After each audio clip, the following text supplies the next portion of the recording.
தீராத மன உளைச்சல், உச்சக்கட்ட அசிங்கம்.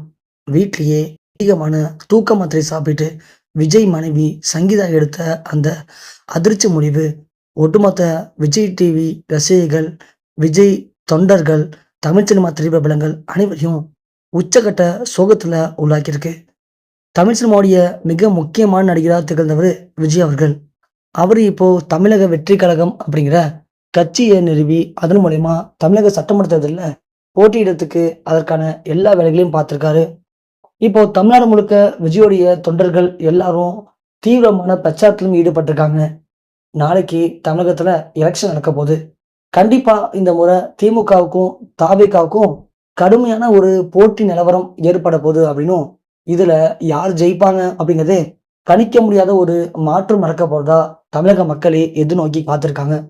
இந்த நேரத்துல இப்போ தாவேகாவுக்கு நிறைய சப்போர்ட் இருக்கு, திமுகவுக்கு நிறைய எதிர்ப்பு இருக்கு. ஆனா தாவேகாவை ஜெயிக்க விடக்கூடாது அப்படின்னு சில முக்கியமான பேரு விஜய்க்கு எதிராக சில விஷயங்களை கிளப்பி விட்டுருக்காங்க. அது என்ன அப்படின்னா, விஜயோடைய மனைவி சங்கீதா. ஸோ சங்கீதா கண்டிப்பா விஜய் கூட வாழல. சங்கீதா ஏற்கனவே விவாகரத்து வாங்கிட்டாங்க. அதற்கெல்லாம் முக்கியமான காரணமே விஜயோடைய தவறான நடவடிக்கை தான். ஸோ விஜயோடைய தவறான நடவடிக்கையால தான் அவங்க இப்போ விஜய்கிட்ட விவாகரத்து வாங்கியிருக்காங்க அப்படின்னும், கட்டின மனைவியை கூட ஒழுங்கா பார்த்துக்க முடியாத ஒருத்தர் எப்படி தமிழ்நாட்டை பார்த்துப்பாரு அப்படின்னு எல்லாருமே விஜய் மேல பயங்கரமான எதிர்ப்பா தெரிவிச்சிட்டு இருக்காங்க. ஆனா உண்மையிலேயே விஜய்க்கும் விஜய் மனைவிக்கும் எந்த ஒரு பிரச்சனையுமே இல்லை. ஸோ விஜய் அரசியலுக்கு போறோம், இதனால நம்ம குடும்பத்துக்கு எந்த ஒரு பாதிப்பும் வந்துடக்கூடாது அப்படின்னு தான் அவங்கள விட்டு கொஞ்சம் ஒதுங்கி இருக்காரு. ஆனா இதை ஒரு காரணமா வச்சு விஜயுடைய பேரை டேமேஜ் பண்ணணும் அப்படின்னு விஜய்க்கு எதிராக இப்போ சில பேரு இந்த வதந்திகளை கிளப்பி விடுறாங்க.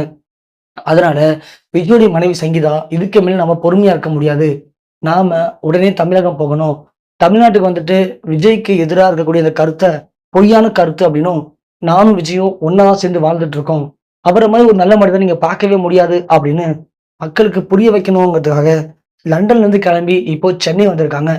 வந்த சங்கீதா அவங்க முந்த முக்கியமான பிரஸ் மீட் கொடுக்கலான்னு ட்ரை பண்ணும்போது விஜய் அதை தடுத்து நிப்பாட்டியிருக்காரு.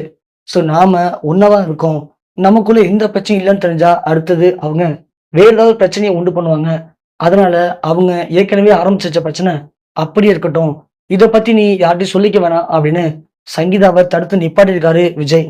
இது மட்டும் இல்லாம விஜய்க்கும் த்ரிஷாவுக்கும் கூட இடையில உறவு இருக்கு அப்படின்னு ஏற்கனவே நிறைய செய்திகள் பரவிட்டு இருக்கு. சங்கீதா என்ன நினைச்சாங்கன்னு தெரியல. ஒருவேளை அவங்களாம் சொல்ற மாதிரி விஜய் தவறான உறவுல இருக்காரோ, அதனாலதான் நாம இதை பத்தி பேசினா அவருக்கு ஏதாவது பிரச்சனை வரும்னு நினைக்கிறாரோ அப்படின்னு அவங்க கொஞ்சம் டென்ஷன் ஆகி விஜய்கிட்ட சில விஷயங்களை பத்தி பேசியிருக்காங்க. அதுல நடிகை விஜய்க்கும் சங்கீதாவுக்கும் சின்ன ஒரு சண்டை ஏற்பட்டிருக்கு. அந்த சண்டையில விஜய் பேச சில வார்த்தைகள் சங்கீதாவை பயங்கர மன உளைச்சலுக்கு உள்ளாகியிருக்கு. அந்த மன உளைச்சல்ல சங்கீதா என்ன படம்னு தெரியாம தன்னுடைய வீட்லயே அதிகமான அளவுக்கு தூக்க மாத்திரை சாப்பிட்டு அவங்க எடுத்த அந்த விபரீத முடிவு ஒட்டுமொத்த விஜய் குடும்பத்தினர்கள், தாவேகா தொண்டர்கள், தமிழக மக்கள் அனைவரையும் உச்சக்கட்ட கண்ணீர்ல மூழ்க வச்சிருக்கு.